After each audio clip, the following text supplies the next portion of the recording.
গত বেশ কিছুদিন ধরে জার্মানির সরকার ব্যবস্থা ও রাজনীতিতে অস্থিরতার বড় কারণ ছিল চ্যান্সেলর ওলাফ শলসের Social Democratic Party SPD, Green Party ও ফ্রি ডেমোক্রেটিক পার্টি বা এফডিপির সমন্বয়ে তিন দলের জোট সরকার ভেঙে যাওয়া। তারপরেই সংসদে আস্থা ভোটে শলসের হেরে যাওয়ায় সবার কাছে বিষয়টা একদম পরিষ্কার হয়েই যায় আগাম নির্বাচনের দিকে এগিয়ে যাচ্ছে জার্মানি।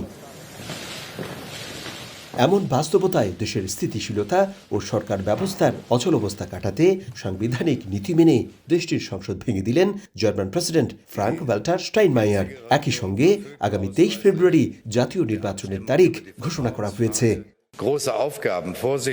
বর্তমানে দুই দলের জোট সরকার দেশ পরিচালনার ক্ষেত্রে জনসমর্থন হারিয়েছে।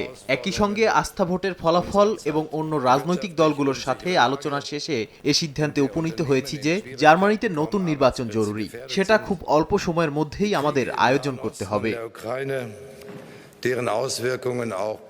সংসদ ভেঙে দেওয়ার পর বক্তব্যে তিনি আরো বলেন, গণতান্ত্রিক সরকার ব্যবস্থায় বিশ্বাস রাখে জার্মানি, তাই জনগণের সমর্থনের ভিত্তিতেই আগামীতে গঠন করা হবে নতুন সরকার। এদিকে জার্মান পার্লামেন্ট ভেঙে দেওয়ার এমন ঘোষণায় স্বস্তি ফিরেছে দেশটির রাজনীতিতেও।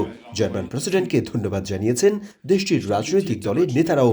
এখন থেকে দল গোছানো ও আগাম নির্বাচনের প্রস্তুতিতেও আর কোনো বাধাও থাকলো না নির্বাচনমুখী দলগুলোর জন্য। জার্মানি থেকে বিটু বড়ুয়া, সময় সংবাদ।